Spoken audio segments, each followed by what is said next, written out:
Hey, it's me, Lindsay, your insurance chick, and guess what time of year it is? June 1st is the start of hurricane season. Yes, it is that time of year again. And for all of us living along the Texas coastline, we know what's coming. It's time for storms and wind and making sure that all of your insurance is lined up.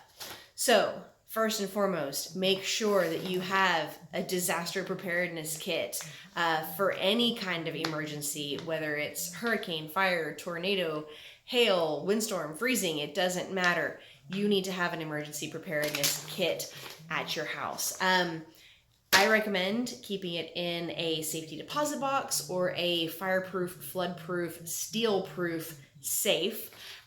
Include things like copies of your driver's licenses, your social security cards, fronts and backs of credit cards, marriage licenses, birth certificates, and always your insurance declarations pages. If you need to file a claim, yes, I'm here, you can call me. But if there's a major emergency situation with widespread damage, lines are going to be backed up and I'm going to be putting out fires. So make sure you have those policies close by so that you have your policy numbers and your deductibles and all of your coverages. I also include a copy of emergency contacts so that if something happens, people know who to contact for you. And this is one that most people don't think of, but go through your house with a camera. In the event of a huge loss, tornado comes through in the middle of July and takes your whole house down, you're not just going to be filing a claim on the structure of your home, but on your contents as well. And that is not a fun process because basically you get to list out every single thing that you own in your house. So a good rule of thumb is if you tipped your house upside down and it fell out, it's contents. And in a contents claim, they are going to ask you to list every single thing from your dog collars to your prescriptions to your couches to your TVs to your pots and pans to your silverware to your laundry soap to your toothbrush. So go through your home with your phone, open up all your cabinets, just get a good video of everything that's there. If you have large ticket items like TVs, guns, jewelry, anything with a serial number, make sure that you take individual photos of all of those things, label them, have a serial number so that if something happens to float away or blow away and it gets found, you can identify it and claim it as yours or replace it during the claim. Like I said, not a fun thing to do, but it's way, way easier on you and a much smoother process with your adjuster if you can just pull up those videos of everything that you have and say, this is what I owned, I need to replace it. Other things to consider on the insurance side during hurricane season is that we lose binding authority on insurance changes and new business when storms hit certain coordinates in the Gulf. So say hurricane whoever is coming on in and you're in the process of buying a home, you need to make sure that that home coverage is bound and the agent has money in hand so that if something happens and you close on Thursday and that hurricane hits on Friday, you didn't lose binding authority on Tuesday before the storm. The same thing goes with if you're adding a barn or equipment or adding a car to your policy. If you're trading in a car for a new car, the new car automatically assumes coverage. But if you're giving your kid your 2002 GMC and you're going out and getting a brand new F-250 and you're just adding it to your policy, if you do that during a time that there is a storm coming in and we've lost binding authority, we cannot add that vehicle with comp and collision to your policy.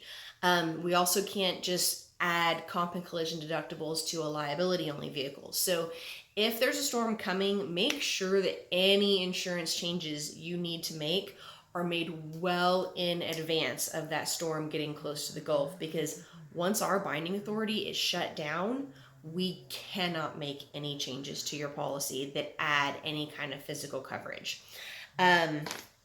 Flood policies are another thing to talk about real quick. A lot of people in town say, oh, my house is at the top of a hill, and come hell or high water, if this place floods, all of town is gone too. Okay, that's great, but what happens if that does happen? Flood policies have a 30-day wait. So from the time you sign the contract and pay for that policy, unless you're signing on a brand new house and that mortgage clause requires a flood policy, you have to wait 30 days for coverage to start. So if there's going to be a hurricane on July 15th, you better have coverage for flood way before June 15th. Keep in mind that is not just, oceans rising or rivers rising. If you have a creek that flash floods, sometimes those do change paths. When there's major storms, they will find a path of least resistance and shift their banks. Or if you have a hill where maybe water is coming down and your pool overflows and you are swimming in your kitchen because your back door has pool water coming in, that is also considered a flood instance. So just kind of keep things like that in mind.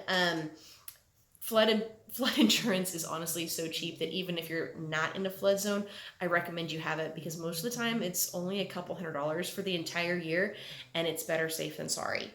On a non-insurance side, little things to just kind of keep in mind for any kind of emergency situation, whether it's a major storm, hurricane, flood, whatever coming through. Be prepared for your family as well. I mean, I know I talk about insurance because that's my job, to help you with that, but take care of your family as well. Make sure your life insurance policies are paid up and enforced, because heaven forbid, if something happened and a roof did collapse on one of your family members, you want to make sure that you have time to take time off and grieve, and their final expenses are taken care of. But also your basics. Have water on hand. It's not that big a deal to go get several cases of water and keep them in a closet, or have a couple 5-gallon jugs of Ozarka sitting somewhere. Have a stash of non-perishable food, stuff that does not have to be refrigerated. A gas can, so that if for some reason power is out, you can't get to a gas pump or something, you have fuel for your car or a generator. Pet food. Also make sure that your pets are properly tagged. During major storms, a lot of times people get separated from their pets. If they don't have a collar on, they don't have a tag on, or they're not chipped, they're going to have a hard time getting back to you, unless, beauty of social media and Facebook nowadays, but it makes it a lot easier if they're already marked. Batteries, flashlights, first aid kit, and a source of fuel and a way to cook. So that could be as simple as just having a couple stockpiles of charcoal for your barbecue pit, so that if you have to start cooking all the meat in your fridge before it goes bad, you can party on the deck. That's pretty much it, but just, make sure that you are taking care of yourself this summer. Texas is absolutely brutal, whether it's hurricanes, tornadoes, mosquitoes, whatever other pests we may have, and heat. So take care of yourself this summer while it's hot. Make sure you drink a lot of water, and stay out of the way of any major storms. Be prepared, and as always, if you ever need anything, give me a call. I am always here to help. So thank you so much, and I will talk to you soon.